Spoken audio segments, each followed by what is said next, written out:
నమస్తే BTD news కి స్వాగతం. ముందుగా బులెటిన్ లో హెడ్లైన్స్.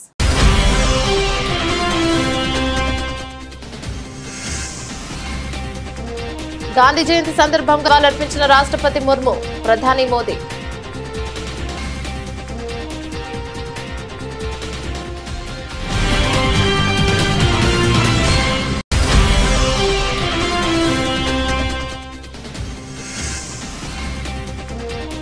మచిలీపట్నంలో స్వచ్ఛతా హీ సేవా కార్యక్రమం చీపురు పట్టిన సీఎం చంద్రబాబు.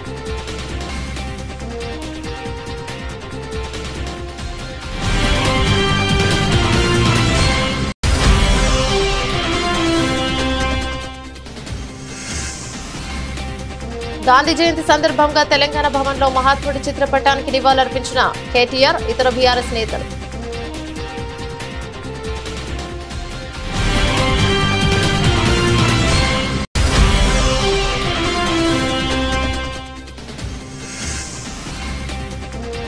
మహాత్మా గాంధీ లాల్ బహదూర్ శాస్త్రి జయంతి సందర్భంగా నివాళులర్పించిన మాజీ ముఖ్యమంత్రి వైఎస్ జగన్మోహన్ రెడ్డి.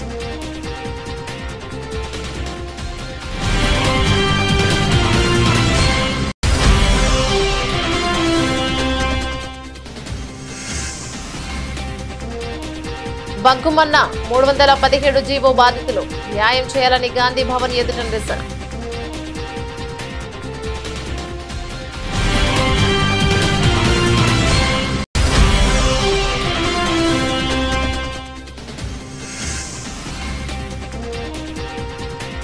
ఏపీలో కూటమి సర్కారుపై ధ్వజమెత్తిన వైఎస్ఆర్సీపీ ఎమ్మెల్సీ బొత్స సత్యనారాయణ, నిరుద్యోగులను మోసం చేసిందంటూ విమర్శలు.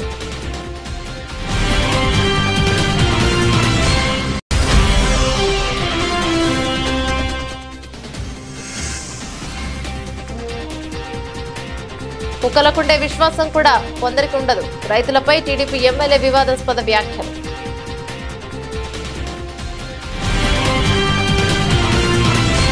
గాంధీ జయంతి సందర్భంగా రాష్ట్రపతి ద్రౌపది ముర్ము, ప్రధాని మోదీ నివాళులర్పించారు. ఢిల్లీలోని రాజ్ ఘాట్ వద్దకు వెళ్లిన వారు మహాత్ముడికి అంజలిని ఘటించారు. ఆయనతో పాటు పలువురు ప్రముఖులు బాబూజీకి నివాళులర్పించారు. ఉప రాష్ట్రపతి జగదీప్ ధన్కర్, లోక్సభ స్పీకర్ ఓం బిర్లా, లోక్సభలో ప్రతిపక్ష నేత రాహుల్ గాంధీ, ఢిల్లీ ఎల్జీవీకే సక్సేనా, ఢిల్లీ సీఎం అతిషి రాజ్ ఘాట్ సందర్శించారు. అంతకుముందు ప్రధాని మోదీ ట్విట్టర్ ఎక్స్ వేదికగా మహాత్మా గాంధీని దర్శించుకున్నారు. సత్యం, సామరస్యం, సమానత్వం అనే 3 సిద్ధాంతాలతోనే మహాత్ముడి జీవితం గడిచిందని తెలిపారు. బాబూజీ ఆదర్శాలు దేశ ప్రజలకు ఎప్పుడూ స్ఫూర్తినిస్తాయని పేర్కొన్నారు. అహింస మార్గంలో ఉద్యమించి బానిస సంఖ్యలు తెంచి బ్రిటిష్ పాలకుల నుంచి దేశానికి విముక్తి కలిగించిన మహాత్ముడి బోధనను నేటికి అనుసరణీయమని ఏపీ సీఎం చంద్రబాబు అన్నారు. జాతిపిత మహాత్మా గాంధీ జయంతి సందర్భంగా ఆయనకు నివాళి అర్పించారు. ఆత్మాభిమానం, ఆత్మగౌరవం వేరెవరో పరిరక్షించడం, మనకు మనమే వాటిని కాపాడుకోవాలని గాంధీ చెప్పిన మాటలు స్ఫూర్తిదాయకమన్నారు. జాతిపిత చూపిన బాటను అనుసరిస్తూ దేశాన్ని ముందుకు తీసుకువెళ్లడమే మన ముందున్న కర్తవ్యమని చెప్పారు. కాంగ్రెస్ ప్రభుత్వం అమానవీయంగా వ్యవహరిస్తోందని బీఆర్ఎస్ వర్కింగ్ ప్రెసిడెంట్ కేటీఆర్ అన్నారు. బలహీనుల పట్ల కర్కశత్వంగా వ్యవహరించాల్సిన అవసరం లేదని హితవు పలికారు. హైదరాబాద్ లోని తెలంగాణ భవన్ లో జాతిపిత మహాత్మా గాంధీజీ, మాజీ ప్రధాని లాల్ బహదూర్ శాస్త్రి చిత్రపటాల కేటీఆర్, ఇతర బీఆర్ఎస్ నేతలు నివాళులర్పించారు. ఈ సందర్భంగా మాట్లాడుతూ సత్యాగ్రహంతో ప్రపంచాన్ని మేలుకొల్పిన గొప్ప మహనీయుడు కేటీఆర్ అని, మహనీయుడు నెల్సన్ మండేలా అని, ఇక అలాంటి నాయకులకు స్ఫూర్తినిచ్చిన గొప్ప వ్యక్తి గాంధీజీ అని అన్నారు. సమాజంలో ఉండే అత్యంత బలహీనమైన వ్యక్తిని ఆ సమాజం, ప్రభుత్వం ఎట్లా ఆదరిస్తుందనే దాన్ని బట్టి ప్రభుత్వం వ్యవస్థ యొక్క గొప్పతనం తెలుస్తుందని మహాత్మా గాంధీ గారు స్వయంగా చెప్పారని కేటీఆర్ తెలిపారు. మాట సరిగ్గా రేవంత్ రెడ్డి ప్రభుత్వానికి ఇప్పుడు గుర్తు చేయాల్సిన అవసరం ఉందని పేర్కొన్నారు. కాంగ్రెస్ ప్రభుత్వ తీరుతో రాష్ట్రంలోని పేదలు బాధపడుతున్నారన్నారు. ప్రభుత్వ అమానవీయ పాలనపై ఢిల్లీలోని ప్రస్తుత గాంధీలు స్పందించాలని కోరారు. ఇక డిపిఆర్ లేకుండా ఇండ్లు కూలగొట్టే ప్రయత్నాలు విరమింపు చేయాలని విజ్ఞప్తి చేశారు. దీనిపై మానవత్వంతో ముందడుగు వేయాలన్నారు. ప్రపంచమంతా ఒక గురువుగా, ప్రపంచమంతా ప్రజాస్వామ్య పోరాటాలకి ఒక చుక్కానిగా, ఒక దిక్సూచిగా భావించే మహానుభావుడు, భారతదేశ స్వాతంత్ర ఉద్యమానికి నాయకత్వం వహించి సత్యాగ్రహం ద్వారా జాతిని మేల్కొల్పిన మహనీయుడు, తరతరాలకు స్ఫూర్తినిస్తూ ఒక భారతదేశమే కాదు ఇవాళ నెల్సన్ మండేలా లాంటి జాతి వివక్షకు వ్యతిరేకంగా పోరాడిన మరొక గాంధీ లాంటి నాయకుడికి స్ఫూర్తినిచ్చిన, అమెరికాలో మార్టిన్ లూథర్ కింగ్ లాంటి మహానుభావుడికి వర్ణ వివక్షకు వ్యతిరేకంగా పోరాడిన మార్టిన్ లూథర్ కింగ్ కి స్ఫూర్తినిచ్చిన, ఇవాళ ప్రపంచవ్యాప్తంగా విశ్వ గురుగా కీర్తించబడే ఒకే ఒక్క భారతీయుడు మహాత్మా గాంధీ గారు. వారి 155వ జయంతి సందర్భంగా వారు చెప్పిన ఒక మాట మాత్రం నేను ఇవాళ ఇక్కడున్న రాష్ట్ర ప్రభుత్వానికి పైన ఉన్న కేంద్ర ప్రభుత్వానికి కూడా గుర్తు చేయదలుచుకున్నాను.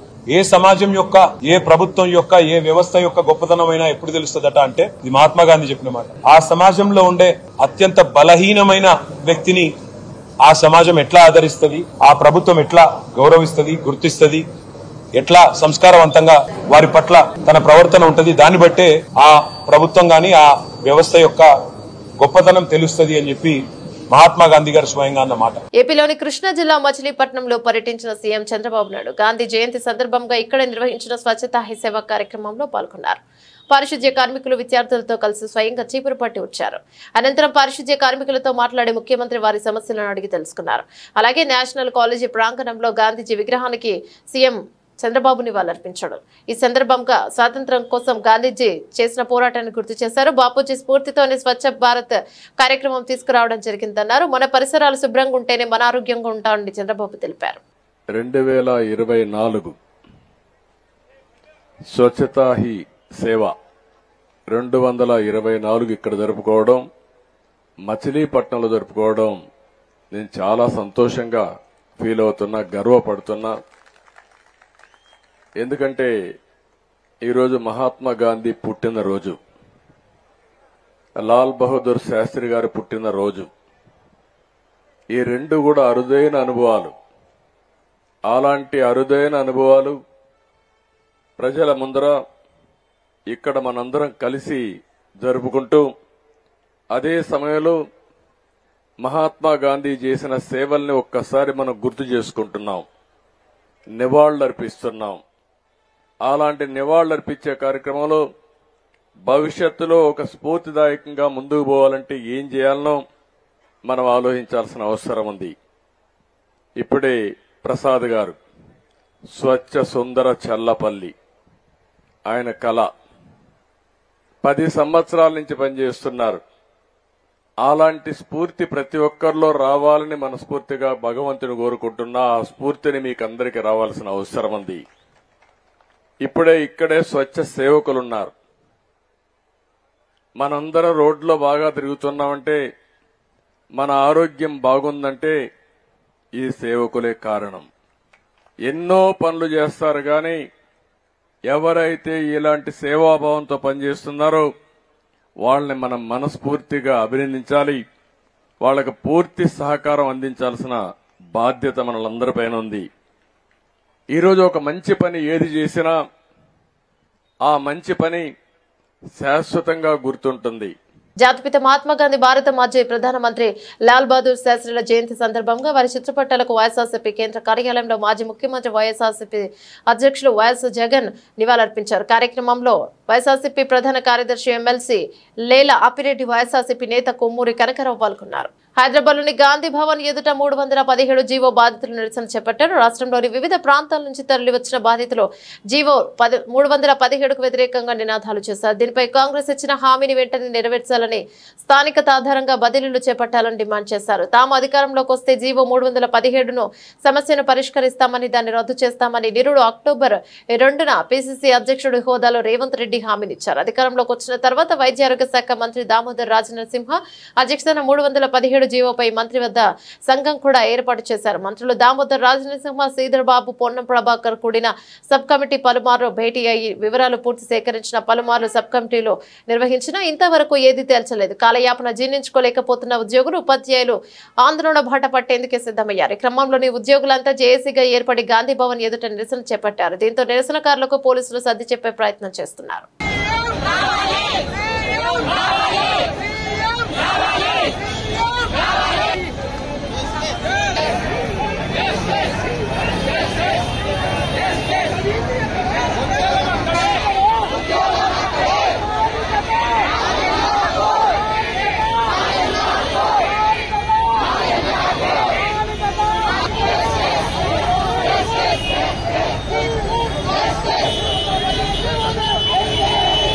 తిరుపతి శ్రీవారి ప్రసాదం లడ్డూ కల్తీ వ్యవహారం నేపథ్యంలో AP deputy CM Pawan Kalyan 11 రోజుల పాటు ప్రాయశ్చిత్త దీక్ష చేపట్టే విషయం తెలిసిందే.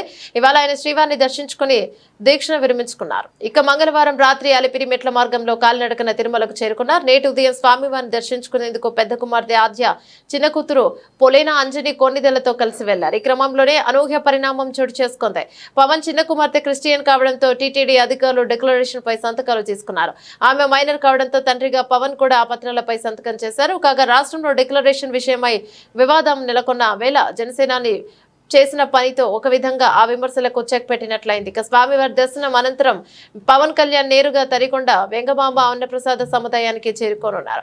అక్కడ భక్తులకు అందుతున్న సౌకర్యాలను డిప్యూటీ సీఎం పరిశీలించనున్నారు. అలాగే భక్తులతో కలిసి అహంభక్తి భోజనం కూడా చేస్తారని తెలుస్తోంది. జగిత్యాల జిల్లా మేడిపల్లి మండలం వల్లంపల్లి గ్రామంలోని అంగన్వాడీ కేంద్రంలో గుడ్లల్లో పురుగులు రావడంతో పేరెంట్స్ అవాక్కయ్యారు. వల్లంపల్లి గ్రామానికి చెందిన భాస్కర్ అనే వ్యక్తి స్థానిక అంగన్వాడీ సెంటర్ కి వెళ్లి గుడ్లు తీసుకొచ్చారు. తెచ్చిన గుడ్లను ఉడికించేందుకు చూడగా అనుమానం వచ్చి పగలగొట్టడంతో గుడ్డుల్లో పురుగులు వచ్చాయి. దీంతో ఒక్కసారిగా ఆందోళన చెందారు. పిల్లలు పౌష్టికాహారం కోసం అందించే గుడ్లలో పురుగులు రావడం, కులిపోయిన గుడ్లు కనపడడంతో ఆవేదన వ్యక్తం చేశారు. నాణ్యత ప్రమాణాలు పాటించకుండా కులిపోయిన గుడ్లు ఇవ్వడం వల్ల పిల్లలకు తీవ్ర అనారోగ్యం చేస్తోందని వాపోయారు. అంగన్వాడీ కేంద్రంలో చిన్నారులకు అందించే ఆహార పదార్థాలు ఇలా కులిపోయి ఉండడం ఏంటని ప్రశ్నించారు. అధికారులు స్పందించి నాసిరకం పదార్థాలను గుర్తించి చర్యలు తీసుకోవాలని కోరారు. వల్లంపల్లి గ్రామం, మేడిపల్లి మండల్, జగిత్యాల డిస్టిక్. నేను అంగన్వాడికి మా పిన్ని ఫోన్ చేసింది మా ఇంటి పక్కన. నేను అంగన్వాడికి వెళ్ళి ఈ కొడుగుడ్లు తీసుకురావడం జరిగింది. దాంట్లో పురుగులు రావడం జరిగింది. దానికి మా ఇంటి పక్కన ఉన్న వాళ్ళకు చూపించాను. ఒక వీడియో కూడా తీశాను. దాన్ని మేము ఎవరికి సహకరించాలనో వాళ్ళకి సహకరించి పెట్టాను. మా వల్లంపల్లి గ్రూప్లో కూడా పెట్టాను. ఇంటికి వచ్చిన తర్వాత స్మెల్ రావడం జరిగింది. స్మెల్ ఎందుకు వస్తుందని చూసేసరికి దాంట్లో పురుగులు వచ్చాయి. దాన్ని ఒక వీడియో తీసా. మా ఇంటి పక్కన వాళ్ళకనే అందరికీ చూపించాను. ఒక వీడియో కూడా తీశాను. ఆ మేడం కూడా మా పిన్నే ఫోన్ చేసింది. నేను మా పిన్నికి ఆ వీడియో సెండ్ చేస్తే చూసుకొని తీసుకెళ్లాలని చెప్పింది. ఆ కోడిగుడ్డు ఒక్కటి కూడా నేను చూడలేను. ఆమెనే 2 ట్రేలు ఇటు పక్కకు జరిపింది. తీసుకొని వచ్చా. ఇంకా అందులో ఆ స్కూల్లోకి పోయినప్పుడు కూడా ఒక 50 కిలోల బస్తా కింద పెట్టాను. పెడితే ఆ బ్యాగ్ కింద పెద్ద ఒక ఎలుక, దాంట్లో పిల్లలు చేసింది. అదంతా గందరగోళంగా ఉంది. అక్కడ దాన్ని చూస్తే కూడా నేను చాలా భయపడ్డాను. అంత ఘోరంగా ఉంది. ఎప్పటికైనా పిల్లల కొరకు కొంచెం రేపొద్దున నా పిల్లలు, చిన్న పిల్లలు ఉన్నారు. రేపొద్దున అదే అంగన్వాడికి నేను పంపిస్తా. ఆ గుడ్లు ఉడికినాయి చేసినాయి అవి అట్లే పెడతారు. ఆ ప్రభుత్వం ఏం చేస్తుందో అర్థమైతలేదు. తిరువూరు టీడీపీ ఎమ్మెల్యే కోలికిపూడి శ్రీనివాసరావు రైతులపై వివాదాస్పద వ్యాఖ్యలు చేశారు. ఇప్పటికే పార్టీ శ్రేణుల నుంచి తీవ్ర వ్యతిరేకత ఎదుర్కొంటున్న ఆయనకు సహనాన్ని రైతులు చూపించారు. కుక్కలకు ఉండే విశ్వాసం కూడా రైతులకు ఉండదన్న అర్థం వచ్చేలా వ్యాఖ్యలను చేశారు. తిరువూరు టీడీపీ ఎమ్మెల్యే కోలికిపూడి శ్రీనివాసరావు దూషించడంతో చిట్యాల సర్పంచ్ తుమ్మలపల్లి శ్రీనివాసరావు సతీమణి ఆత్మహత్యకు యత్నించడం ఇటీవల దుమారం రేపింది. దీంతో ఎమ్మెల్యే తీరుకు నిరసనగా తిరువూరు టీడీపీ నేతలు ధర్నాలు చేశారు. అధిష్టానానికి కూడా ఫిర్యాదు చేశారు. దీంతో తనపై వచ్చిన ఆరోపణలపై విచారణ చేపట్టాలని ఆందోళన చేపట్టారు. ఈ క్రమంలోనూ సమావేశంలో మాట్లాడిన ఎమ్మెల్యే కొలికిపూడి వివాదాస్పద వ్యాఖ్యలు చేశారు. ఎన్నికల ఫలితంగా వెల్లడికి ముందే లక్షల రూపాయలు పెట్టి పంట కాలువల్లో పూడిక తీయించినారని కొలికిపూడి గుర్తు చేశారు. అదంతా రైతుల కోసమేనని చెప్పారు. అయినప్పటికీ రోజు తనకు అండగా ఏ ఒక్క రైతు కూడా రాలేదని ప్రశ్నించారు. కుక్కలకు విశ్వాసం ఉంటుంది కానీ కొందరికి ఉండదని చెప్పారు. ఇక ఇదే మాటను 1కి 2 సార్లు కొలికిపూడి నొక్కి చెప్పారు. దీనికి సంబంధించిన వీడియో ఇప్పుడు సోషల్ మీడియాలో వైరల్ గా మారింది. నేను ఒక విషయం చెప్తా. ఎన్నికలైపోయి ఫలితాలకు రాకముందే లక్షల రూపాయలు ఖర్చు పెట్టి పంట కాలువలు పూడిక తీంచా. ఒక నిమిషం, అదంతా రైతుల కోసమే కదా. మరి ఏ రైతన్నా ఈరోజు వచ్చాడా? ఏ రైతన్నా ఈరోజు వచ్చాడా? కుక్కకు విశ్వాసం ఉంటది, కొంతమందికి ఉండదు. కుక్కకుండే విశ్వాసం కూడా కొంతమందికి ఉండదు. నిర్మల మున్సిపల్ కార్యాలయం ముందు కార్మికులు చేపట్టిన సమ్మె 2వ రోజు కొనసాగించే పెండింగ్ వేతనాలు చెల్లించాలంటూ కార్మికులు డిమాండ్ చేశారు. ఈ సందర్భంగా మున్సిపల్ కార్మికులు మాట్లాడుతూ గత 3 నెలల నుండి మున్సిపల్ కార్మికులకు వేతనాలు ఇవ్వడం లేదని వాపోయారు. వేతనాలు ఇవ్వకుంటే పండుగలు ఏ విధంగా జరుపుకోవాలని ఆవేదన వ్యక్తం చేశారు. అధికారులు స్పందించి పెండింగ్ వేతనాలు చెల్లించాలని, లేకపోతే విధులకు హాజరు కావని హెచ్చరించారు. ఇంత మొదలు కూడా కలెక్టర్ దగ్గరికి వెళ్ళుంటుంది. 10 రోజులలో ఒక జీతం వేస్తామన్నారు, 15 రోజులు అవుతే 2 వేస్తామన్నారు. ఆ సార్ మాట లేని ఇప్పటి వరకు ఆగినాం. ఆగిన తర్వాత మొన్న వారం రోజుల క్రితం పోయి సార్ మరి మాకు వేతనం కావాలంటే 2 ఎట్లన్నా అడ్జస్ట్ చేసి ఇయ్యండి సార్ అంటే ఆయన ఏమన్నాడంటే సరే ఖచ్చితంగా ఇది పెద్ద పండుగ కదా వేస్తామని అన్నాడు. మరి ఆయన ఆ మాట కూడా ఆయన బాధ్యత నిర్వహించలేడు. అందుకోసం నిన్న వచ్చి అడిగినాం, ఒకటి వేస్తాము, లేకపోతే మన దగ్గర డబ్బులు లేవు అని చెప్తే మేమేమన్నామంటే మేము విధులలోకి వెళ్ళాము, మాకు 2 జీతాలు వేస్తేనే మేము చాలని జీతం ఇది, మాకు అది వేస్తేనే 2 జీతాలు వేస్తేనే మేము వెళ్తాము. మాకు ఇప్పుడు బట్టలకు ఏంది, మా కరెంటు బిల్లు ఏంది, ఇళ్ళకి రైలు ఏంది, మాకు ప్రతి ఒక్క నిత్యావసర వస్తువులు మాకు అన్నిటికీ ఉన్నాయి. మాకు జ్వరాలు వస్తున్నాయి, ఏదో కీళ్ళ నొప్పులు, ఎన్నో బాధలు, అనారోగ్యాల పాలవుతున్నారు. ఈ పనులు పెట్టుకు ఉన్నాక కూడా అవస్థతో పనులు చేసినాం. మీరు సార్ ఇచ్చిన మాటతోనే, మన కమిషనర్ ఇచ్చిన మాటతోనే చేసినాం. ఆయన అడిగితే ఏమంటాడు, లేవు ఒకటే జీతం చేస్తా, ఇది మన నాన్ గ్రూప్ వాళ్ళకు ఒకటే చేసిన, మీ గ్రూప్ వాళ్ళు చెప్తానంటే అది మాకు పద్ధతిగా సార్ అందరికి ఒకటేసారి చేయండి, ఇట్లా మాకు కరెక్ట్ కాదు, మాకు 2 జీతాలు ఇస్తేనే మేము చేస్తాం, లేకుంటే ఇట్లనే కొనసాగిస్తాం సార్ అని మేము సార్కు చెప్పడం జరిగింది. ఇక బయటకు వెళ్ళాం అంతే తప్ప ఇంకా ఆయన మీద మాకు ఏ దురుద్దేశం లేదు. ఏ ధర్నా రాస్తా రోకోలు చేస్తుంది, మా డబ్బులో మా వేతనాల కోసం మేము ఇలా పోరాడుతున్నాం అంతే. రాష్ట్ర వ్యాప్తంగా ఉన్న రేషన్ కార్డుదారులందరికీ కందిపప్పు పంచదార పంపిణీకి అన్ని ఏర్పాట్లు చేశామని రాష్ట్ర పౌర సరఫరాల శాఖ మంత్రి శ్రీ నాదెండ్ల మనోహర్ ప్రకటించారు. ఇందులో భాగంగా కందిపప్పు కిలో, పంచదార అర్ధ కిలో అందిస్తామని తెలిపారు. ఈ పంపిణీ ద్వారా 1,48,43,671 మంది రేషన్ కార్డుదారులకు ప్రయోజనం చేకూరుతుందన్నారు. కిలో కందిపప్పు 67, అర్ధ కిలో పంచదార 17గా నిర్ణయించారు. ఈ రోజు నుంచి రాష్ట్ర వ్యాప్తంగా కందిపప్పు, పంచదార కూడా రేషన్ కార్డులకు అందిస్తారు. నిత్యావసరాలు అందుబాటులో ధరలో ఉండాలనేది ప్రభుత్వ ఉద్దేశమని నాదెండ్ల మనోహర్ మాట్లాడుతూ, కూటమి ప్రభుత్వం పాలన మొదలైనప్పటి నుంచి గౌరవ శ్రీ ముఖ్యమంత్రి చంద్రబాబు, గౌరవ ఉప ముఖ్యమంత్రి పవన్ కళ్యాణ్ గారు ప్రజలకు నిత్యావసరాలు అందుబాటులో ఉంచేలా చూడాలని పౌర సరఫరాల శాఖకు దిశానిర్దేశం చేశాయి. ఈ క్రమంలో రెండు మార్లు బియ్యం, కందిపప్పు ధరలు తగ్గించేలా చూశాం. రైతు బజార్లు, పెద్ద సంస్థాగత రిటైల్ దుకాణాల్లో కిలో కందిపప్పు దేశవాళీ రకం 150కి, బియ్యం స్ట్రీమ్ బీపీటీ సోనా వసూరి 48, బియ్యం పచ్చి బీపీటీ సోనా వసూరి 47కి విక్రయించేలా చూశాము. ఇప్పుడు రేషన్ కార్డుదారులకు కందిపప్పు, పంచదార కూడా అందుబాటులోకి తీసుకువచ్చాము. కూటమి ప్రభుత్వం ఉద్దేశం ఒకటే, ప్రజలకు, పేదలకు నిత్యావసరాలు అందుబాటులోకి తీసుకురావడమే. అదేవిధంగా అనుకోని విపత్తులు సంభవించినప్పుడు సత్వరమే స్పందించి ఆపదలో ఉన్న ప్రజలకు నిత్యావసరాలు ఇచ్చేలా శాఖను సన్నద్ధం చేసిందని మా కూటమి ప్రభుత్వం ఇటీవల సంభవించిన వరదల సమయంలో కూడా బాధితులకు బియ్యం 25 కేజీలు, నూనె 1 లీటరు, పంచదార 1 కేజీ, కందిపప్పు 1 కేజీ, ఉల్లిపాయలు 2 కేజీలు, ఆలుగడ్డలు 2 కేజీలు అందించామన్నారు. రాజన్న సిరిసిల్ల జిల్లా కలెక్టర్ కార్యాలయంలో ఘనంగా మహాత్మా గాంధీ జయంతి వేడుకలను నిర్వహించారు. సందీప్ కుమార్ జిల్లా కలెక్టర్ గాంధీ చిత్రపటానికి పూలమాల వేసి నివాళులు అర్పించారు. ముందుగా జ్యోతి ప్రజ్వలన చేసే సిబ్బందితో కలిసి గాంధీ చిత్రపటానికి పూలమాల వేసి నివాళులు అర్పించారు. సందర్భంగా ఆయా శాఖల ఉన్నతాధికారులు జాతిపిత చిత్రపటం వద్ద పూలమాలలు వేసి నివాళులు అర్పించారు.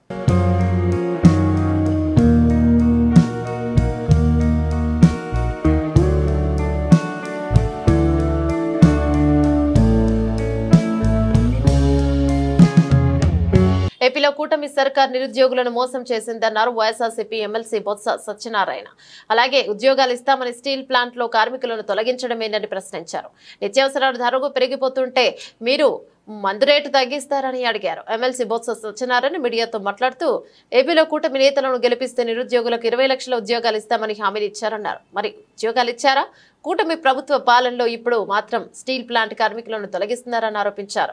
ప్లాంట్ లో కార్మికులను తొలగించడం కరెక్టే కాదు. అసలు స్టీల్ ప్లాంట్ కార్మికులను ఏం చేద్దాం అనుకుంటున్నారు? 4,000 మంది స్టీల్ ప్లాంట్ కార్మికులను తొలగించాలనే నిర్ణయాన్ని వ్యతిరేకిస్తున్నాం. ఏ ఒక్క ఉద్యోగిని తొలగించడానికి ఒప్పుకోము. తొలగిస్తూ వారి తాలూకా ఏవైతే ప్రవేశానికి అర్హతైన ఇచ్చిన కార్డులు ఉన్నాయో వాటిని రద్దు చేయడం ఓ కుట్రగా భావిస్తున్నాం.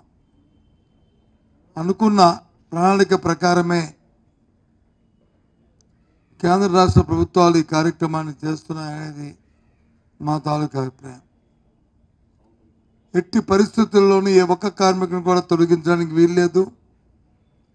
ఏదైతే ఈ ప్రాంత ప్రజల తాలూకా మనోభావాలు ఉన్నాయో, విశాఖ ఉక్కు ఆంధ్రుల హక్కు అనే నినాదం ఏదైతే ఉందో, వాటితో పాటు అక్కడ పనిచేస్తున్న కార్మికుల తాలూకా ఏదైతే వారి డిమాండ్స్ ఉన్నాయో వాటన్నిటినీ కూడా పూర్తి స్థాయిలో ఆమోదిస్తూ చేయాలనేది వైఎస్ఆర్సీ పార్టీ కోరుతుంది. ప్రతి అంశం పట్ల ఆందోళన వ్యక్తం చేస్తున్నాం.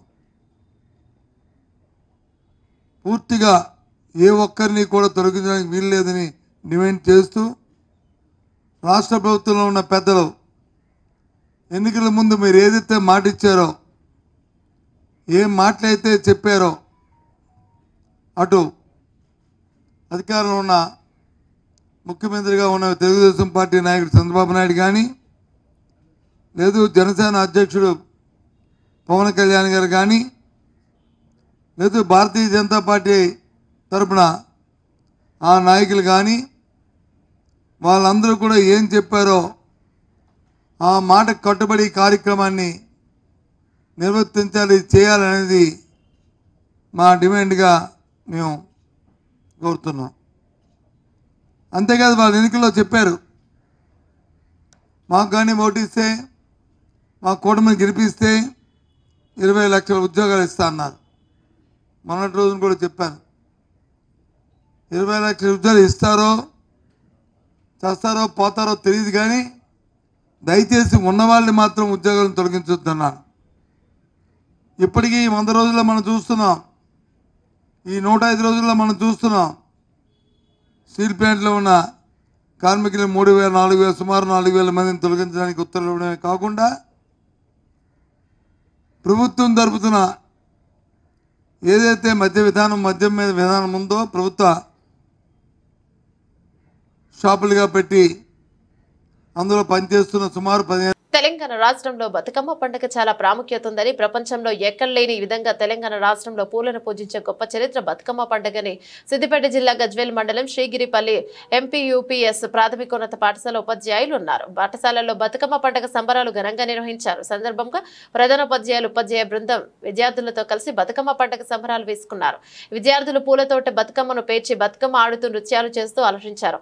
విద్యార్థులతో పాటు ప్రధానోపాధ్యాయుడు వారితో కలిసి బతుకమ్మ పండుగ పాటకు నృత్యాలు చేశారు. అనంతరం పాఠశాల ఆవరణలో బతుకమ్మను నిమజ్జనం చేశారు.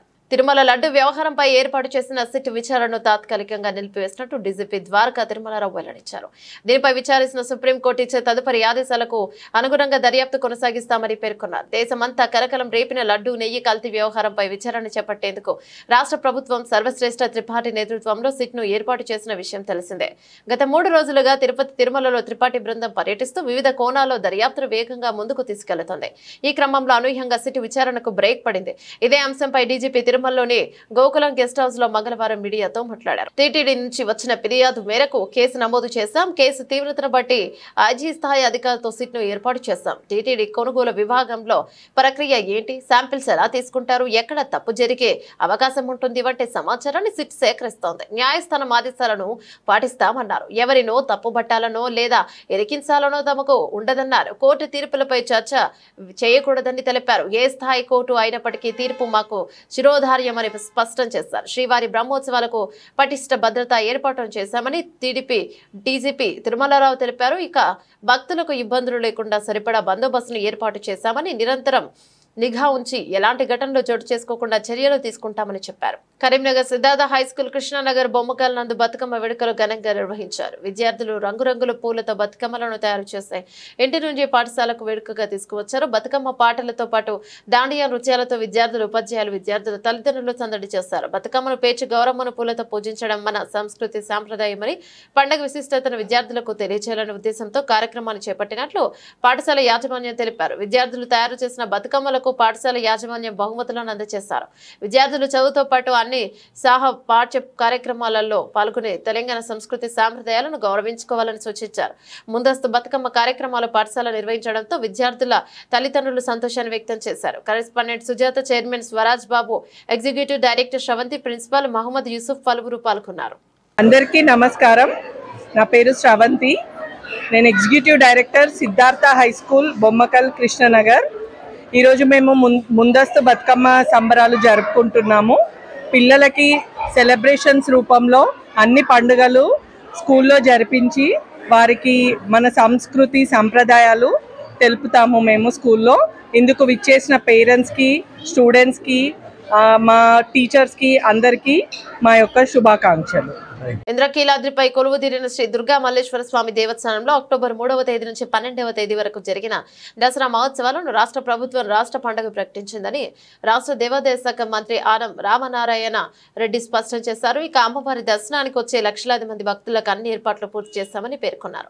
ఏడాది ఉత్సవాలలో భక్తులకు ఎలాంటి సౌకర్యాలు కలగకుండా అన్ని జాగ్రత్తలు తీసుకుంటున్నామని, ముఖ్యంగా వీఐపీ వికలాంగులకు ప్రత్యేక దర్శనం ఏర్పాట్లు సమయానికి అందుబాటులోకి తీసుకురావడం జరిగిందని చెప్పారు. దసరా ఏర్పాట్లపై ఇరిగేషన్ కమాండ్ కంట్రోల్ రూమ్ లో దేవాదాయ శాఖ మంత్రి ఆనం రామనారాయణ రెడ్డి, హోంమంత్రి వంగలపూడి అనిత, ఎక్సైజ్ శాఖ మంత్రి కొల్లు రవీంద్ర, ఎంపీ కేశినేని శివనాథ్, పశ్చిమ శాసనసభ్యులు వై సుజనా చౌదరి, తూర్పు నియోజకవర్గం శాసనసభ్యులు గద్దె రామ్మోహన్ రావు, సెంట్రల్ నియోజకవర్గం బోండా ఉమామహేశ్వరరావు సమీక్ష నిర్వహించారు. సమీక్షకు దేవాదాయ శాఖ కమిషనర్ సత్యనారాయణ, జిల్లా collector Srujana, police commissioner Rajasekhar, municipal commissioner తో పాటు కొన్ని శాఖల అధికారులు సమీక్ష సమావేశంలో పాల్గొన్నారు. పోలీస్, రెవెన్యూ, మున్సిపల్, ఇతర శాఖల అధికారులు మరియు ఆలయ అధికారులతో కలిసి అక్టోబర్ 3 నుండి 12 వరకు దేవస్థానం ముందు అత్యంత వైభవంగా నిర్వహించు దసరా మహోత్సవంలో ఏర్పాట్లపై సమీక్ష నిర్వహించి సందర్భంగా దేవాదాయ శాఖ మంత్రి ఆనం రామనారాయణ రెడ్డి, కొల్లు రవీంద్ర మాట్లాడుతూ ఇంద్రకీలాద్రి శ్రీ దుర్గా మల్లేశ్వర స్వామి వారి దేవస్థానం నందు దసరా మహోత్సవాలు వైభవంగా జరుగుతున్న నేపథ్యంలో మంత్రులు, ఎంపీ, ఎమ్మెల్యేలు మరియు అధికారులందరికీ సమీక్ష నిర్వహించడం జరిగిందని తెలిపారు. ప్రజల మనోభావాలను కూటమి ప్రభుత్వం ఆడుకుంటోందన్నారు. జై భీమ్ భారత్ పార్టీ వ్యవస్థాపకులు జడ శ్రవణ్ కుమార్, కూటమి ప్రభుత్వం అంతా దుర్మార్గపు ప్రభుత్వం, ఇప్పటి వరకు చూడలేదన్నారు. వెంకటేశ్వర స్వామికి ప్రపంచవ్యాప్తంగా భక్తులున్నారు. భక్తులు అత్యంత పవిత్రంగా చూసే లడ్డుపై రాజకీయం వాడుకోవడం దారుణమని మండిపడ్డారు. లేకపోతే ఒక మెంబర్గా ఒక చిన్నజీఆర్ స్వామిని పెట్టండి. మీకు ఎవరైతే మంచిగా ఉంటారో, ఫిలాసఫీలో బాగుంటారు, దేశంలో పర్యావరణాన్ని ప్రేమించే వాళ్ళు ఉన్నారు, ప్రాణం పోయినా ₹1 లంచం తీసుకోకుండా అత్యున్నతమైనటువంటి పనులు చేసేటువంటి వాళ్ళు ఐఏఎస్లు, మాజీ ఐఏఎస్ ఆఫీసర్లు ఉన్నారు, మాజీ జస్టిస్లు ఉన్నారు, నిజాయితీగా తిరుమల పవిత్రతను కాపాడే స్వామీజీలు ఉన్నారు. వాళ్ళని తీసుకొచ్చి చైర్మన్లు చేయండి అయ్యా, వాళ్ళని తీసుకొచ్చి ట్రస్ట్ బోర్డు మెంబర్లుగా చేయండి. అంతేగాని ఇంకొక ఆయనేమో TV5 ఆయన ఏదో మీకు ఏదో చేశాడని ఆయన తీసుకొచ్చి చైర్మన్ చేస్తారా? లేకపోతే ఏబిఎన్ వాళ్ళని తీసుకొచ్చి ఇంకోటి చేస్తారా? లేకపోతే సాక్షిలో పనిచేశాడు కాబట్టి తీసుకొచ్చి ఇంకొకటి చేస్తారా? లేకపోతే మీకు ఎవరో కాంట్రాక్టర్లు ఇచ్చారు కాబట్టి, లేకపోతే మీకు ఎవడో డబ్బులు ఇచ్చాడు కాబట్టి, లేకపోతే మీరు జైల్లో ఉన్నప్పుడు మీకు బెయిల్ వేశాడు కాబట్టి, లోత్రా చెప్పాడు కాబట్టి, లేకపోతే శ్రవణ్ కుమార్ మీకు సపోర్ట్గా ఉన్నాడు కాబట్టి శ్రవణ్ కుమార్ లాంటి వాడికి ఇట్లా కాదు చేసేది. ఆ స్థాయికి ఉన్నటువంటి వ్యక్తి, నిజంగా తిరుమల పవిత్రతను కాపాడగలిగినటువంటి వ్యక్తికి మీరు ఆ పదవి ఇస్తే రేపొద్దున వాళ్ళు అక్కడికి వచ్చి చేసేది స్వామివారి భక్తితోటి, స్వామివారికి ₹1 నష్టం జరగకుండా చేసేటువంటి కార్యక్రమాలు ఉంటాయి. I'm not talking about a particular political party. 2014 నుంచి 19 వరకు నువ్వు చేసినటువంటి కార్యక్రమాలే జగన్మోహన్ రెడ్డి గారు చేసినారు. జగన్మోహన్ రెడ్డి గారు చేసినటువంటి తప్పే మళ్ళీ రేపు మీ కూటమి ప్రభుత్వం చేయబోతే తిరుమల పవిత్రతను కాపాడేది ఎవరన్నాను. నేను ఒక మాట అడుగుతున్నా, మీరు ఇప్పుడు ఎవరైతే అనుకుంటున్నారో ఒక సోకాల్డ్ మీ ఫ్రెండ్ని తీసుకొచ్చి తిరుమల తిరుపతి దేవస్థానంలో ఆయన చైర్మన్గా చేయాలనుకుంటున్నారో, ఆయన వచ్చిన తర్వాత రేపొద్దున ఎగ్జిమా మూమెంట్ 2029లో మళ్ళీ జగన్మోహన్ రెడ్డి గారు వచ్చారు. జగన్మోహన్ రెడ్డి గారికి కోపం ఉంటుందిగా మనసులో, అరే నేను ఏమీ చేయకపోయినా లడ్డూలో కల్తీ నెయ్యి గెలిపారని నన్ను ఇంత బదనాం చేశారే అని రేపొద్దున ఆయన మీరు ఏం చేయాల్సారనుకున్నారో రేపొద్దున అదే చైర్మన్ అడ్డం పెట్టి ఈయన కూడా అదే చేస్తాడు. అల్టిమేట్గా పోయేది ఎవరండి? భక్తులు. దెబ్బతినేది ఎవరండి? భక్తుల మనోభావాలు. ఇబ్బంది కలుగుతుంది ఎవరికండి? తిరుమల తిరుపతి వెంకటేశ్వరుడికి. మీరు బానే ఉన్నారు, ఆయన బానే ఉన్నారు. బులెటిన్ ముగించే ముందు హెడ్లైన్స్ మరోసారి.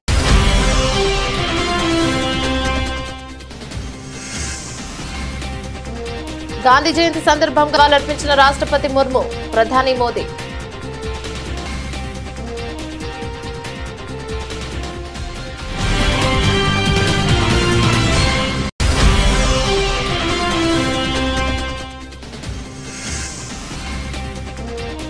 మచిలీపట్నంలో స్వచ్ఛతా హీ సేవా కార్యక్రమం చీపురు పట్టిన సీఎం చంద్రబాబు.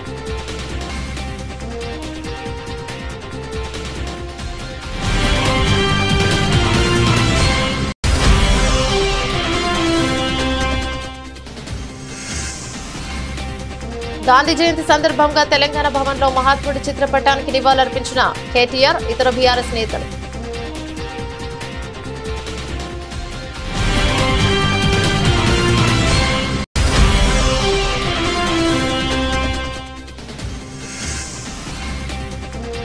మహాత్మా గాంధీ లాల్ బహదూర్ శాస్త్రి జయంతి సందర్భంగా నివాళులర్పించిన మాజీ ముఖ్యమంత్రి వైఎస్ జగన్మోహన్ రెడ్డి.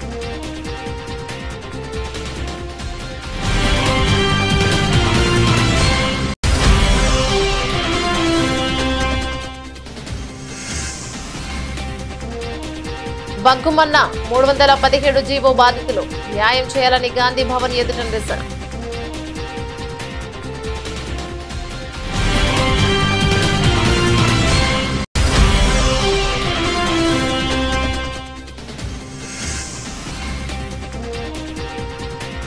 ఏపీలో కూటమి సర్కారుపై ధ్వజమెత్తిన వైఎస్ఆర్సీపీ ఎమ్మెల్సీ బొత్స సత్యనారాయణ నిరుద్యోగులను మోసం చేసిందంటూ విమర్శలు.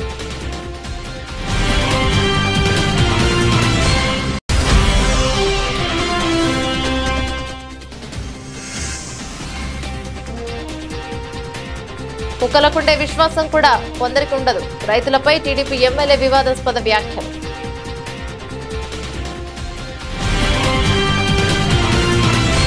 ఇవి బులెటిన్లోని అప్డేట్స్. మరో బులెటిన్లో మళ్ళీ కలుసుకుందాం. అంతవరకు సెలవు. నమస్తే.